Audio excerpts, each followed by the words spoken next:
রাজা পুরু চন্দ্রবংশের একজন মহান রাজা এবং পিতৃভক্তির জন্য বিখ্যাত। তার পিতার জন্য নিজের যৌবন ত্যাগ করার এই গল্পটি শুধুমাত্র তার বংশের গৌরবই বৃদ্ধি করেনি, বরং এটি পিতৃভক্তির একটি চিরকালীন দৃষ্টান্ত হয়ে রয়েছে। রাজা পুরুর পিতা জয়তী ছিলেন এক শক্তিশালী এবং ধর্মপ্রাণ রাজা। তবে তার জীবনে এক অভিশাপ নেমে আসে, যা তাকে অল্প বয়সেই বৃদ্ধ করে দেয়। জয়তী ছিলেন এক মহারাজ, যিনি ভোগবিলাসে আসক্ত ছিলেন। তিনি দেবযানী এবং শর্মিষ্ঠা নামে দুই স্ত্রীর সঙ্গে বিবাহ বন্ধনে আবদ্ধ হন। জয়তীর স্ত্রী দেবযানীর সঙ্গে শর্মিষ্ঠার বিরোধ সৃষ্টি হলে দেবযানীর পিতা ঋষি শুক্র ক্রুদ্ধ হন। শুক্র জয়তীকে অভিশাপ দেন, যার ফলে তিনি অল্প বয়সেই বৃদ্ধ হয়ে যান। জয়তী শুক্রের কাছে ক্ষমা প্রার্থনা করেন। শুক্র বলেন, তোমার যদি নিজের ছেলেদের মধ্যে কেউ তোমাকে তার যৌবন দান করতে রাজি হয়, তবে তুমি আবার তরুণ হতে পারবে। তবে যে তোমাকে এই ত্যাগ করবে, সে নিজেই বৃদ্ধ হয়ে যাবে। জয়তী তার 5 পুত্রের কাছে এই প্রস্তাব রাখেন। জয়তীর 4 পুত্র যদু, তুর্বসু, দুর্য এবং অনু প্রত্যেকে এই প্রস্তাব প্রত্যাখ্যান করে। তারা বলেন, আমাদের জীবন ও ভবিষ্যৎ ধ্বংস হবে, আমরা এই ত্যাগ করতে পারবো না। জয়তী কনিষ্ঠ পুত্র পুরু তার পিতার কষ্ট দেখে নিজেকে এগিয়ে নিয়ে আসেন। তিনি বলেন, পিতার সেবা ও সুখী সন্তানের ধর্ম, আমি আপনাকে আমার যৌবন দান করতে প্রস্তুত। পুরু তার পিতাকে নিজের যৌবন দান করেন এবং নিজে বৃদ্ধ হয়ে যান।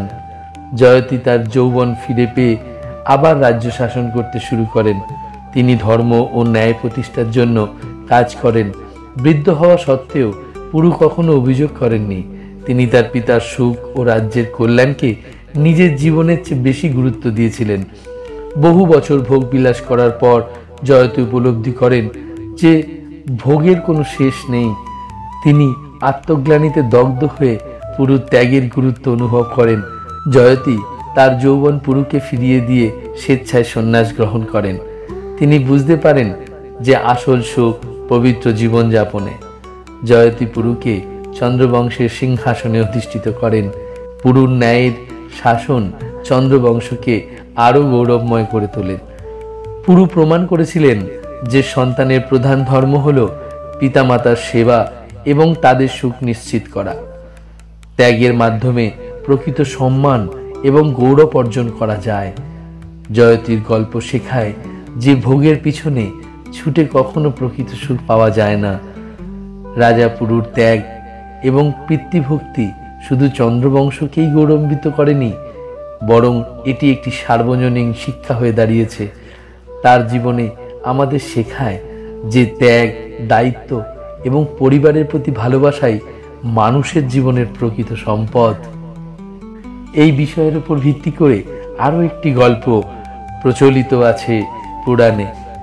শিবি চক্রবর্তী ছিলেন চন্দ্রবংশের এক বিখ্যাত রাজা, যিনি নিজের ন্যায়পরায়ণতা ও পিতৃভক্তির জন্য পরিচিত।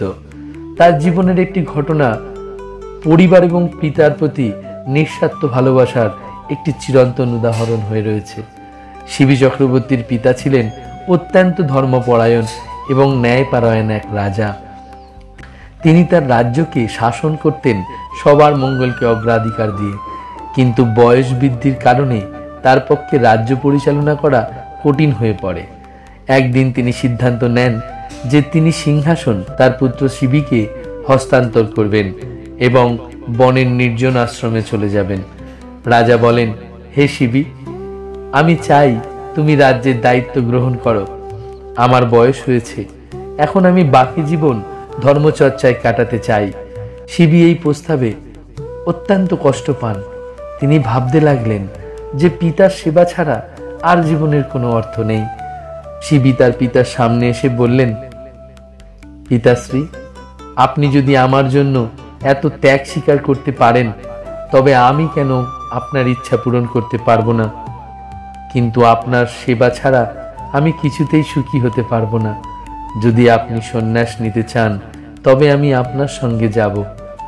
শিবি নিজের পিতার সেবা করার জন্য রাজ্য পরিচালনার দায়িত্ব অন্য মন্ত্রীদের উপর ন্যস্ত করে নিজেও তার পিতার সঙ্গে বনে চলে যান। শিবি তার পিতার প্রতিটি প্রয়োজনের প্রতি মনোযোগ দিতেন। তিনি বনের কষ্টকর পরিবেশেও পিতার যত্নে কখনো পিছপা হয়নি। বনে বসবাসের সময় ঋষিমুনিরা শিবির ত্যাগ এবং পিতৃভক্তি দেখে মুগ্ধ হন। তারা শিবিকে বলেন, তুমি একজন সত্যিকারের পুত্র। তোমার ভালোবাসা এবং ত্যাগ চিরকাল মানুষের কাছে উদাহরণ হয়ে থাকবে। কিন্তু রাজ্য শাসনও তোমার দায়িত্ব, কারণ তা বহু মানুষের কল্যাণের সঙ্গে জড়িত। শিবির পিতা তার ত্যাগ দেখে অভিভূত হন এবং তাকে বলেন, তুমি আমাকে সেবা দিয়ে ঈশ্বরের মতো পুজো করেছ। আমি আশীর্বাদ করি তোমার শাসন পৃথিবীকে সুখী ও সমৃদ্ধ করবে। পিতার অনুরোধে শিবি আবার রাজ্যে ফিরে যান এবং ন্যায় ও ধর্মের পথে রাজ্য পরিচালনা করেন। পিতার প্রতি শিবির ভালোবাসা এবং ত্যাগ শেখায় পরিবারই জীবনের সবচেয়ে বড় সম্পদ। শিবি দেখিয়েছেন, ভালোবাসা এবং দায়িত্বের মধ্যে সঠিক ভারসাম্য রাখাই মানুষের জীবনের উদ্দেশ্য। নিজের সুখ স্বাচ্ছন্দ্য ত্যাগ করে অপরের কল্যাণে কাজ করার মধ্যে প্রকৃত আনন্দ রয়েছে। শিবি চক্রবর্তীর জীবন আমাদের শিক্ষা দেয় যে পরিবারের প্রতি ভালোবাসা এবং পিতামাতার প্রতি কর্তব্য পালনই জীবনের আসল গৌরব। এই গল্প চিরকাল আমাদের মনে করিয়ে দেয় যে সম্পর্কের সঠিক মূল্যায়নই প্রকৃত সুখের পথ। আজ তাহলে আসি বন্ধুরা, আগামী পর্বে আবার কিছু নতুন শুনবো। ধন্যবাদ।